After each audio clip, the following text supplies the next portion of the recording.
This is going to be the new sewing table. It's my kitchen table. I was going to just put a pretty tablecloth on it today, and then everything went nuts. And I had half a can of red paint, and there we are. It used to be blue. My kitchen table for many years, the top was blue, same color blue as the chair, and my chairs are for the three primary colors in green, same as the table. The table is yellow, green, blue, and red. Except the blue, I think it doesn't have any blue now because the top is red. But this is going to be, and I'm waiting for the paint to dry. This is like a one-shot enamel type paint that went on here. It'll be dry in a couple of hours, and the 1591 is going to go right here. The 99 is going to go right there, and right now I'm going to keep just those two there. And then I have the whole house is a disaster. The dog is hiding in the other room. Up against the wall there is the typing table that I also just painted, with the 6212 on it that's covered with fabric, and thread boxes are in the way and everything. But I believe the 6212 is going to go down there, and maybe the 500A here, and then that may not be today, but in the future. And then I just have to decide which one pushes over to let the family rotary at the table. The sewing table. Now, the lighting's a little low, but sometimes you just have to work things out, literally, to get where you're going. So, yesterday I made a video about keeping the 99, which is in over there, and this is the 1591, and that I was probably keeping the 1591 because my father gave it to me. Well, I had also already decided to keep the treadle that my father gave me, which is the white treadle in the background there. So this led to, believe it or not, a new coat of paint on the table. Because I'm moving, and part of the aspect here is what am I going to have at a new apartment, this is my sewing table. I was lucky I had half a can of paint, of red paint, so I have a nice new painted table to finish the quilts on, and I have the two machines set up this way so that if I'm working on a quilt, I have the whole table area to have the quilt move back that way. Now, when my father gave me the 1591, I really needed it for knitting. And I do all different kinds of knitting, and because of my seizures, I was like, which knitting was it that I really needed that machine for? And it turns out it's this type of knitting, which is my spool knitting that then gets stitched down to background. And those can be placemats, rugs, wall hanging, paintings, they can be everything. And that, when my father and I were talking about this machine, that's what we were talking about, was that kind of knitting. Well, I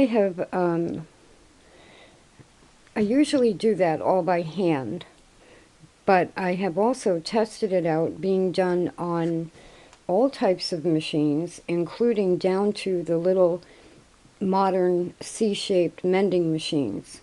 I was able to do that kind of tacking down spool knitting with one of those mending machines. So that takes the need for this machine off of the knitting. And this is my visual perfect sewing table with these two machines and hand crank or electric. And yet the reality is I can't pick them up. So this morning, I thought about it. I did all of this yesterday. It was a madhouse, but I got it all done yesterday. And this morning, I'm because I was moving things around and everything, today I'm not feeling all that well physically, and now this 1591 feels way too heavy to pick up. And now, I know this may sound silly and the videos are maybe way more than you wanted to know, but this is kind of what you go through when you're letting go of things. So because I have the treadle, with the white in the treadle right now, the White Family Rotary, the treadle was my dad's. My father had a different 1888 white treadle head in it. The White Family Rotary, my mother had a dressmaker machine that she picked up somewhere. The White Family Rotary is closer to a dressmaker because of White and Sears and Kenmore and all of that. So the treadle and the White Family Rotary I'm keeping. This then, the 1591, becomes an extra really nice machine that's too heavy to pick up. This is 26 pounds. The 99 is 22 pounds. The White Family Rotary is 24 pounds. And then the 6212 and the 500A are each 22 pounds. I mean, the reality is, if my father were here and I said, "Dad, it's too heavy," he would say, "Then why are we even talking about it?"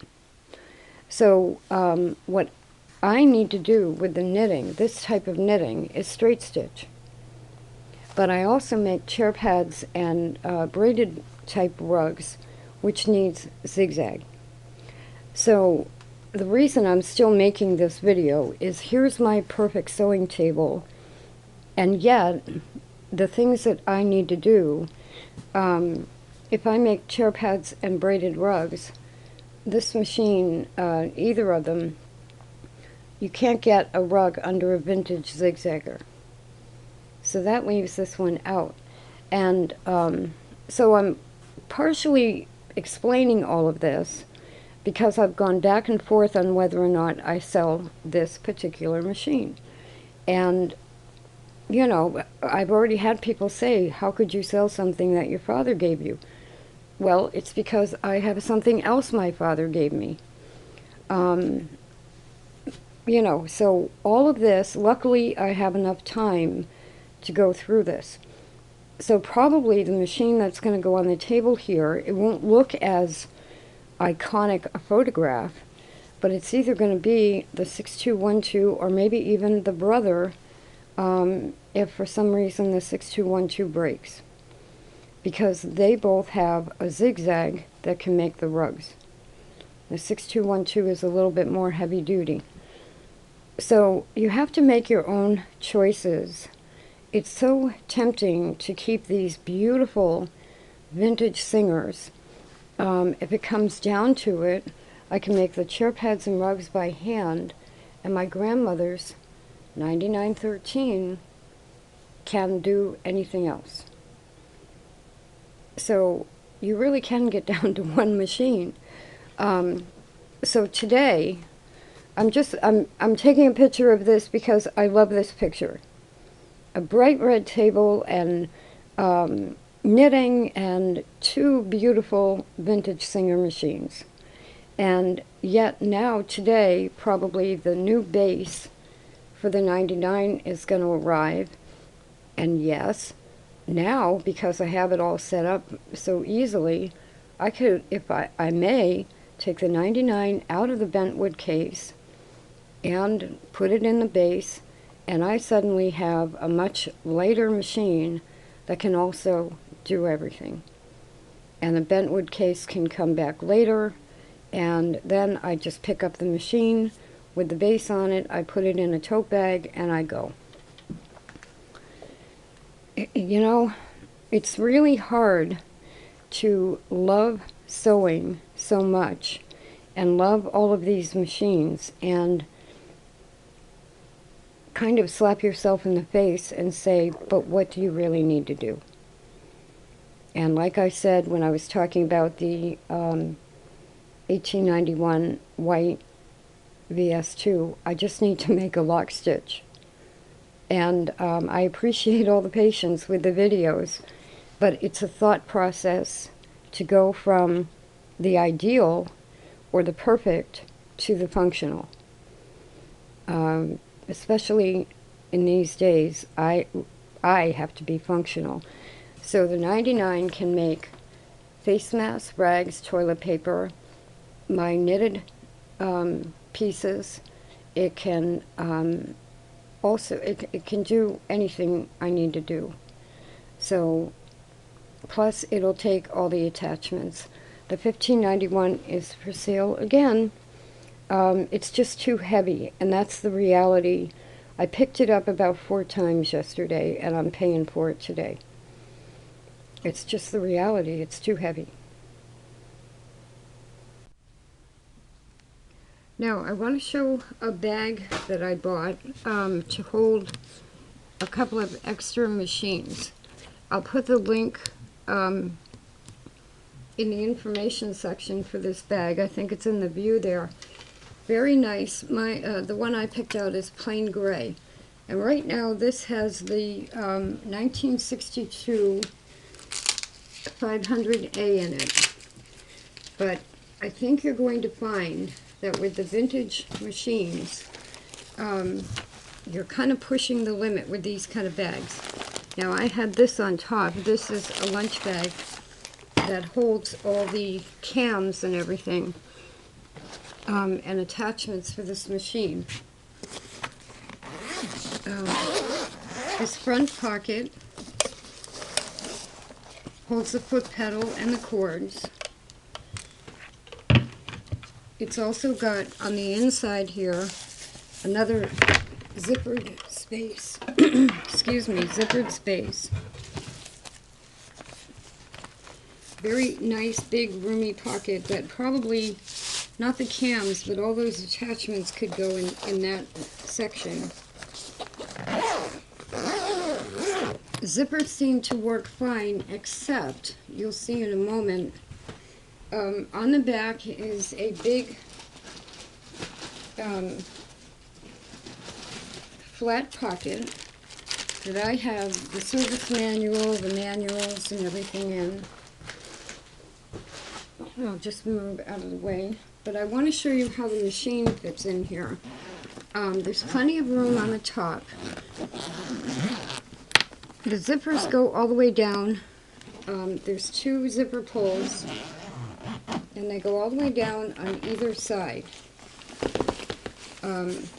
which allows you to open up the bag and pull your machine out. Now I have a pillowcase on this.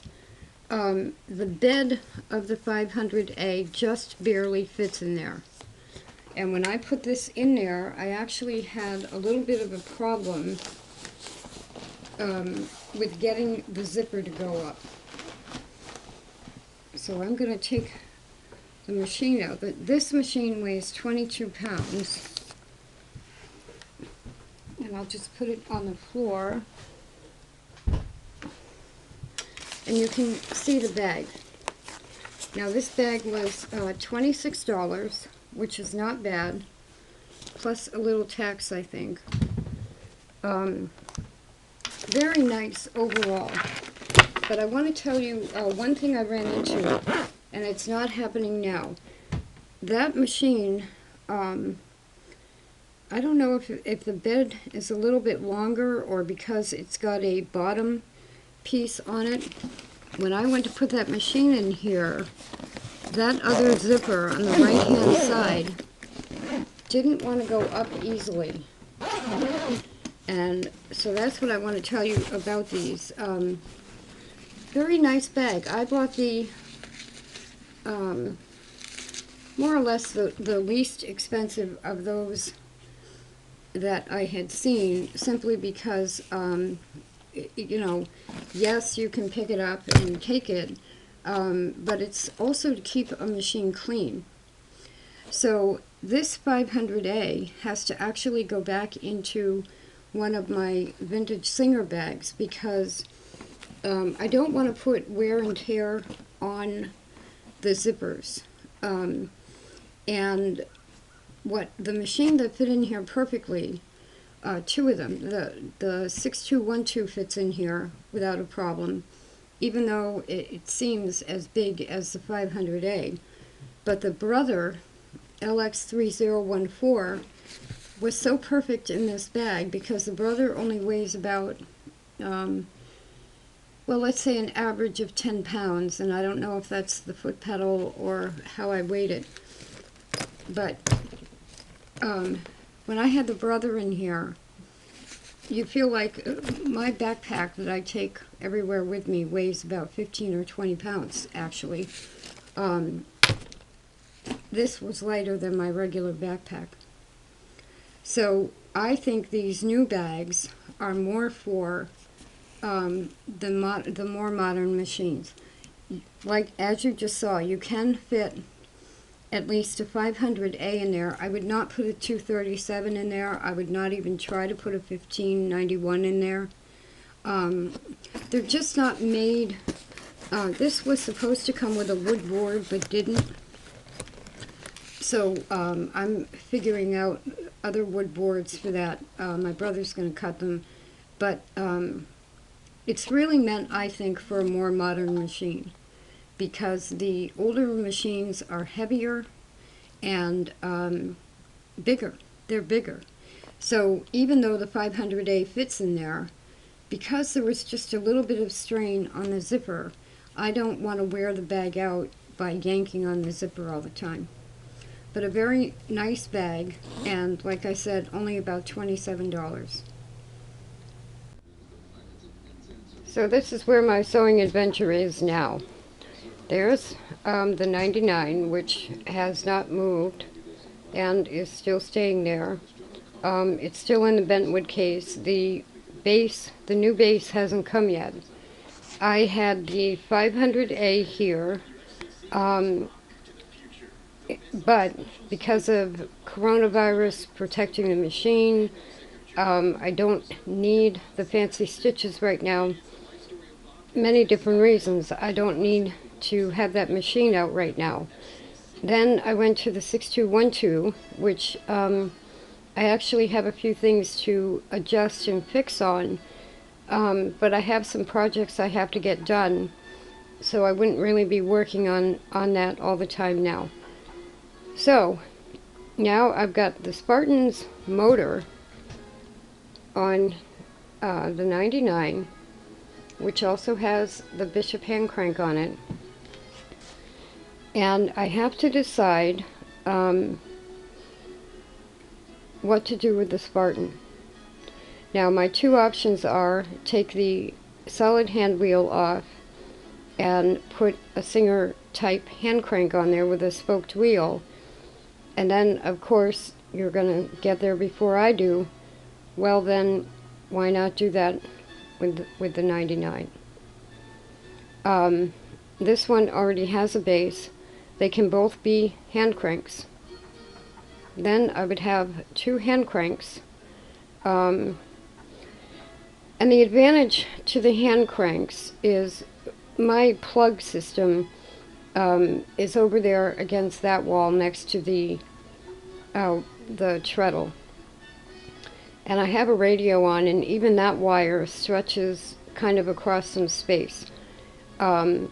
It's just easier to have hand cranks. So again, I ask your patience, and the 99 may change again. The Spartan has a base, but it's cracked. What you may see on the table next is two 99 type machines, both with Singer hand cranks on them, or Singer spoked wheels and reproduction hand cranks on them, which means I would have two machines that I can use anytime I want, regardless of power or light or time of day, and they each weigh roughly 22 pounds. Okay, so I put a hand crank on the Spartan, and I can keep it or I can sell it. It's not, I don't need two 99 size or type machines. So my 9913 hasn't changed. It's got the Bishop hand crank on it and the motor that used to be on the Spartan. It gives me a new motor and the option of a hand crank on Grandma's machine. So now I'm at the White Family Rotary. Now, I generally have always said I would always have a 237 in the house. And one of the reasons is you can do it electric, hand crank with a Bishop hand crank, or treadle it. Now this machine, this is a White Family Rotary from 1901. It's one of the earlier ones that has the small bobbin cover plate. And I've had to support it with bricks. Simply, it will sit without the bricks, but the bottom action hits the table a little bit, so I support it with bricks. Now I was able to get a reverse action motor for it. Most of the White Family Rotaries use a friction motor, and their hand wheels turn toward the back. So in order to put a replacement motor on this, because the one that came on it was from 1901, I had to get a reverse turning motor. It's called a clockwise rotation. So I did get that. It's right here. I think I have the link up on that already on one of the other White Family Rotary videos. So this machine, I took a darning egg and made a hand crank out of it that you can tie to the hand wheel, and it will be just like a Bishop hand crank. It will do one stitch per turn. And with the motor on the back, there's electric, and I just took it out of the treadle. So this can effectively replace those advantages from the 237. What it doesn't have is zigzag built in, but I did a video the other day on the white zigzagger. A very versatile machine. Now, when you look for these, the main drawback, supposedly, is that no one has yet started to make reproduction hand cranks that'll fit this. I guess hand cranks originally were very rare on the whites. So no one's bothered to make them into hand crank, and a lot of people buy them for treadles. But as you saw with the way, you have to buy the right treadle cabinet, and the treadle cabinet that I have is really for a VS1, so I've had to adapt the cabinet by putting the boards on top. All of that works. So my perfect sewing table now has my personal touch, which is adapting a White Family Rotary from 1901 with a motor that was shot and no hand crank to working with a funny looking flower painted hand crank, a motor, and a treadle, and a white sewing course, and a zigzagger, and lots of bobbins and attachments. So now, and because my father liked whites, actually, I think more than singers, he also had a Howe and Wheeler and Wilson. He liked the real old machines. But now I have the Singer of my grandmother's and a White Family Rotary. And the only thing this doesn't have then for me would be reverse. But the 99 doesn't have reverse either, and like I said before, that's just a matter of turning the fabric and going backwards. This is an extremely heavy duty machine, and it weighs 24 pounds, so it's a little bit heavier than I would like it to be. But by heavy duty, I mean the way they have the shaft and the needle bar and everything engineered. This is similar to a 66 one. I have one from 1916. It's a workhorse. It will just sew. So I really like this machine, and I think my sewing table is going to have the 99 as you see it, And the White Family Rotary, I'm going to put the motor back on it for now. I think that the other day the dog was telling me to get away from the treadle. She's done it also with the bike, and I think the treadling was hurting my leg. So for right now, I'm going to put the motor back on it. This is again why sometimes it's really good to go through all of these stages and really examine why you have each machine. So the White Family Rotary is right here, and all the attachments and things I have for it. Not those papers, that's something else. But I had the motor on it, and I need to slightly build up where the bolt goes into the machine to line up the belt better on the machine. So this is now going into a gray case like the one you saw, and I'll be working on it after I move. So lo and behold, when you play musical chairs and you you knock one thing out every time you sit down, there's my 99. It's the last machine.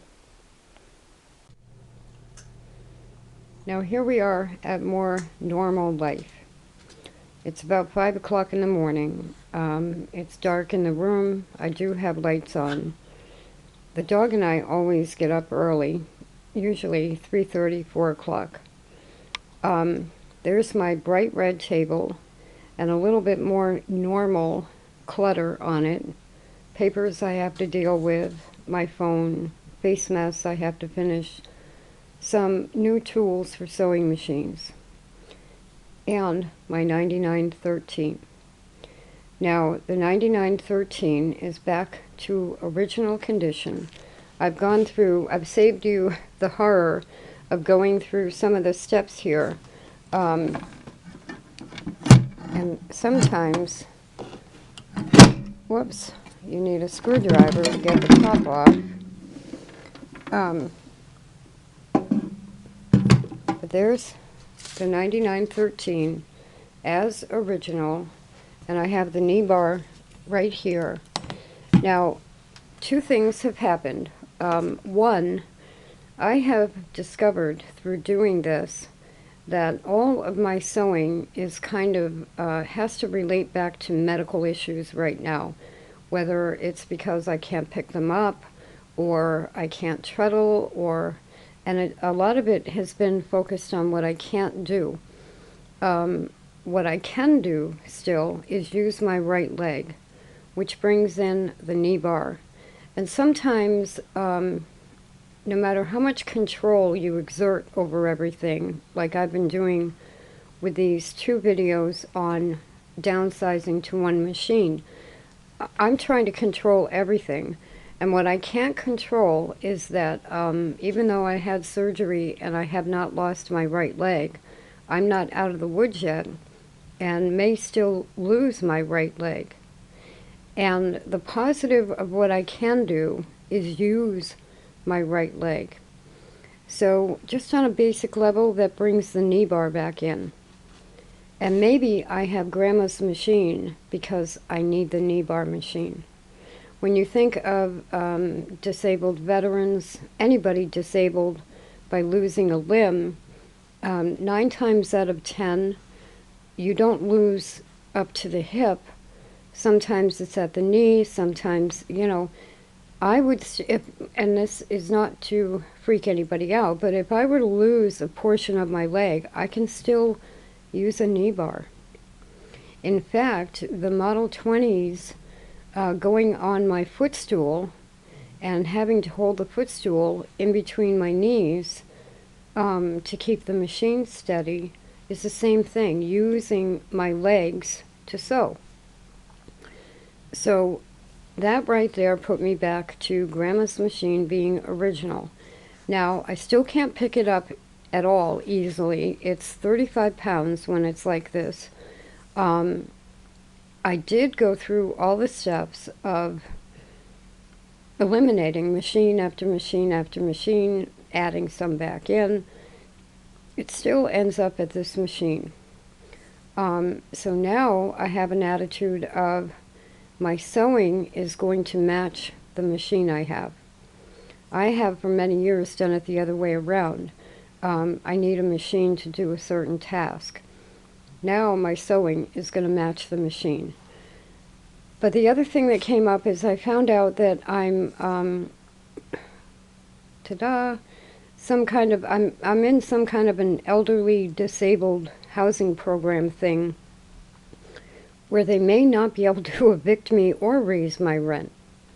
And I guess this happened already, but I didn't really know it. So now I bought a base. I had it as a hand crank. I can, if I need to leave quickly, I have a Singer bag, a base, and a hand crank. But because I just found out I'm in this kind of protected housing program, I probably don't have to do that right away. So, do I feel bad for spending 2 weeks freaking out? No. No, because what I've done is evaluate exactly why I had all the machines. And a couple of times I've said all I need to do is make a lock stitch, which kind of leaves out the Model 20s just because of the type of things I'm making, like quilts. I don't want quilts to leave the house that might come apart if the thread tail comes out. I know other people do it, but anyway, so here it is. It's still the 9913. I'm going to use it as original, and I'm going to pretend it's the only machine in the house, which it kind of ended up being as I eliminated machines and what I was doing with them. So now, can it make a face mask? Yes. Can it make a 5-layer face mask? Yes. Everything is medical. Do I need to use a knee bar? Probably. That would strengthen my leg more than a hand crank, and the treadle seems to bother the lower half of my leg. So this is where I am. This is what I'm going to be doing, and this is my new sewing table.